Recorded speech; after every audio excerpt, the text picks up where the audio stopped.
شہروز ایمن کو ذلیل کرنے کا کوئی بھی موقع اپنے ہاتھ سے جانے نہیں دیتا، لیکن راحم جو ہے وہ کہیں نہ کہیں ایمن کی حفاظت کے لیے پہنچ ہی جاتا ہے۔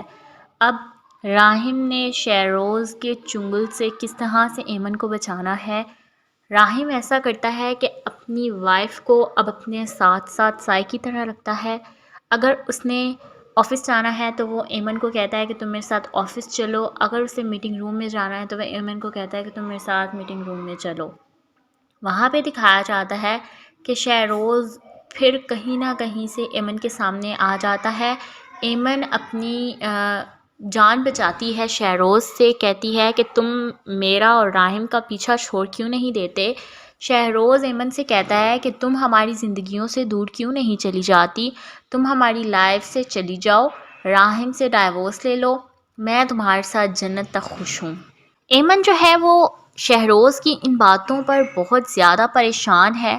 کہ میں راحم کو چھوڑ دوں گی تو جاؤں گی کہاں۔ اب راحم نے کس طرح سے ایمن کے بھائی کے لیے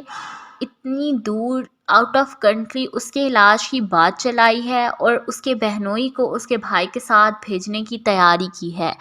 ایمن اپنے شوہر راحم سے پوچھتی ہے کہ اس چیز میں کتنا خرچہ آئے گا، تو راحم اس کو بتاتا ہے کہ 2 سے 3 کروڑ۔ ایمن کہتی ہے کہ اتنی بڑی اماؤنٹ جو کہ میں کبھی ساری زندگی میں جاب کروں تو تمہارا قرض نہیں اتار پاؤں گی۔ راحم پیار سے پھر اس کو کہتا ہے کہ تم 365 دن سال کے میری خدمت کرو، میری محبت مجھ سے کرو، مجھے خوش رکھو، میرا کھانے پینے کا اٹھنے جاگنے کا خیال کرو، میں تمہیں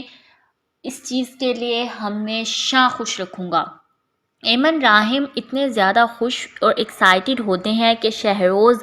دور کھڑا ان کو دیکھ رہا ہوتا ہے لیکن بہت زیادہ جیلس ہوتا ہے۔ عافیہ صدیقی جو کہ راحم کی اسٹیپ مدر ہیں، اس نے کس طرح سے شہروز اور ایمن کے درمیان میں سب کو اتنا ذلیل کیا ہوا ہے۔ عافیہ کی وجہ سے ایمن اتنی ڈسٹرب ہے۔ عافیہ اپنے بیٹے شہروز کی وجہ سے اپنے راحم کی ہر وفاداری، ہر خدمت، ہر جگہ پر اس کا ساتھ دینا سب بھول چکی ہے۔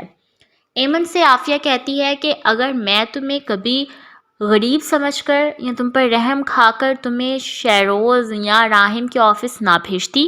تو شاید آج یہ نوبت نہ آتی، لیکن میری بے وقوفی دیکھو، میں نے تمہیں اپنے بیٹے کے آفس میں نوکری کرنے کے لیے بھیجا اور تم نے کیا کیا کہ تم نے میرے بیٹے سے شادی ہی کر لی۔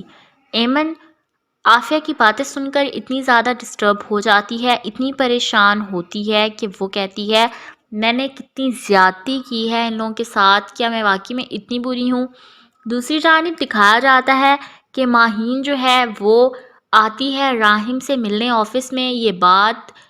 ایمن کو بالکل بھی پسند نہیں آتی، لیکن پھر بھی ایمن راحم اور ماہین کو اس قدر ٹائم دیتی ہے کہ وہ لوگ آپس میں بات کر سکیں۔ اب ماہین جو ہے وہ شہروز کی اور عافیہ کی ساری باتوں کو نچوڑ نکال کر راحم کے سامنے جب رکھتی ہے تو راحم عافیہ اور اپنے بھائی شہروز کی غلطیوں سے جب پردہ اٹھاتا ہے اور ماہین سے کہتا ہے کہ ان لوگوں نے تو جو کچھ کیا سو کیا، تم نے میرے ساتھ کیا کیا، تمہیں میں نے دوست جانا، تمہیں میں نے محبت سمجھا، تمہیں میں نے عزت دی، تم میری منگیتر تھی، اگر تم چاہتی میرا یقین کرتی، اگر تم چاہتی میرا ساتھ دیتی، لیکن تم نے کیا کیا، لوگوں کی باتوں میں آ کر تم نے مجھے غلط جانا، تم نے میرے ہی کردار پر کشی کی، تم نے کس طرح سے مجھے ذلیل کیا۔ لیکن ایمن کیا ہے، وہ پرائی ہے، میری کچھ نہیں لگتی، میرا اس کے ساتھ کوئی ریلیشن نہیں تھا، نہ بلڈ، نہ کوئی فزیکل، نہ کوئی اس طرح کا کہ اس کو میرا یقین یا مجھے اس کا یقین کرنا پڑتا، لیکن حالات نے ہمیں اتنا مجبور کر دیا کہ ہم ایک دوسرے کو جب اپنا چکے، ایک دوسرے سے جب ہم نے شادی کر لی تو ہم دونوں نے ایک دوسرے کو مینٹلی، فزیکلی، ہر طرح سے اپنا لیا۔ اب ہم ایک دوسرے کا اتنا ٹرسٹ کرتے ہیں، ایک دوسرے سے اتنی محبت کرنے لگے ہیں، ایک دوسرے پر اتنا یقین کرتے ہیں کہ ہم نہیں چاہتے کہ کوئی تیسرا ہمارے درمیان میں آئے، پھر وہ چاہے تم ہو، چاہے وہ شہروز ہے۔ میں نہیں چاہتا کہ میری لائف میں کوئی بھی انٹرفیئرنس کرے۔ ماہین جو ہے وہ راحم کی باتیں سن کر بہت زیادہ ڈسٹرب ہو جاتی ہے۔ وہ راحم سے کہتی ہے کہ تم میرے ساتھ اس طرح کی باتیں کیوں کر رہے ہو؟ میں تمہیں اپنا مانتی ہوں، اپنا جانتی ہوں، میں چاہتی ہوں کہ تم میری لائف میں واپس آ جاؤ، تم ایمن کو ڈائیورس دے دو۔ ماہین کی باتیں سن کر راحم ماہین سے کہتا ہے کہ شٹ اپ، آج تم نے یہ باتیں کی ہیں، نیکسٹ تم یہ باتیں نہیں کرو گی۔ وہ میری بیوی ہے، میری عزت ہے، میں اس سے پیار کرتا ہوں، اس کو اپنی زندگی سمجھتا ہوں، میں نہیں چاہتا کہ کوئی تیسرا ہمارے درمیان میں آئے، اور وہ تیسری تم بھی ہو سکتی ہو۔ ماہین کو راحم کی باتیں تیر کی طرح چبھتی ہیں، وہ وہاں سے روتی ہوئی نیچے جاتی ہے اور جا کر دیکھتی ہے کہ لوگ ریسٹورنٹ کے ہی ملازمین راحم پر، ماہین پر، ایمن پر جس طرح سے باتیں کر رہے ہوتے ہیں۔ ماہین ان کی باتوں کو اگنور کرتے ہوئے اپنے گھر جاتی ہے، اپنے باپ سے بات ملتی ہے، اپنے باپ کو بتاتی ہے کہ آج میرے ساتھ یہ سب کچھ ہوا ہے۔ اگر میں اس ٹائم راحم کا اعتبار کر لیتی، اس پر یقین کرتی، اس کا سہارا بنتی، تو آج میں اس کی بیوی ہوتی، اس کے ساتھ خوش کھڑی ہوئی ہوتی۔ لیکن میں نے اس ٹائم سب سے پہلے اپنا ہاتھ جھٹکا، راحم مجھ سے الگ ہوا، اس نے جا کر ایمن سے شادی کر لی، ایمن کو سہارا دیا، اس کو اپنا لیا، آج وہ اس سے محبت بھی کرتا ہے، اس کی عزت بھی کرتا ہے، اس نے اپنی بیوی کا مقام دے رکھا ہے، وہ اس کے بہت زیادہ قریب بھی ہے۔ وہ نہیں چاہتا کہ اس کی لائف میں کوئی تیسرا آئے، وہ تیسری میں ہوں۔ جب اپنے باپ کو یہ رو رو کر باتیں بتا رہی ہوتی ہے، اس کا باپ کہتا ہے کہ تم پریشان نہ ہو، ایک وقت آئے گا، ایمن جو ہے وہ راحم کی لائف سے چلی جائے گی،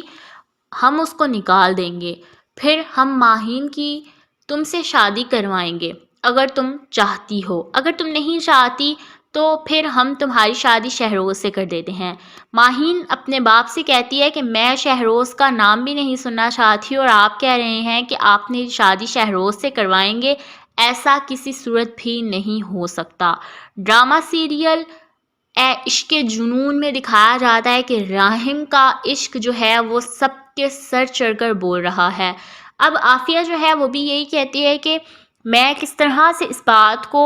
ختم کروں، اس بات کو کلیئر کروں۔ یہ باتیں ابھی درمیان میں ہی ہوتی ہیں کہ شہروز اپنے باپ علی نواز کے سامنے ایک مطالبہ رکھتا ہے، اور وہ مطالبہ یہ ہے کہ اس کو اپنا بزنس راحم علی نواز سے سیپریٹ کرنا ہے، اس کو اپنے بزنس کے شیئرز چاہیے۔ جب وہ اپنے باپ کے سامنے کی مطالبہ رکھتا ہے تو علی نواز اس قدر غصے میں آ جاتا ہے اور کہتا ہے کہ آج تم نے یہ بات کی ہے، نیکسٹ تمہارے منہ سے یہ بات نکلی تو میں تمہیں اپنی جائیداد میں سے آ کر دوں گا، میں نہیں دیکھوں گا کہ تم میری سگی اولاد ہو یا راحم میرا سوتیلا بیٹا ہے۔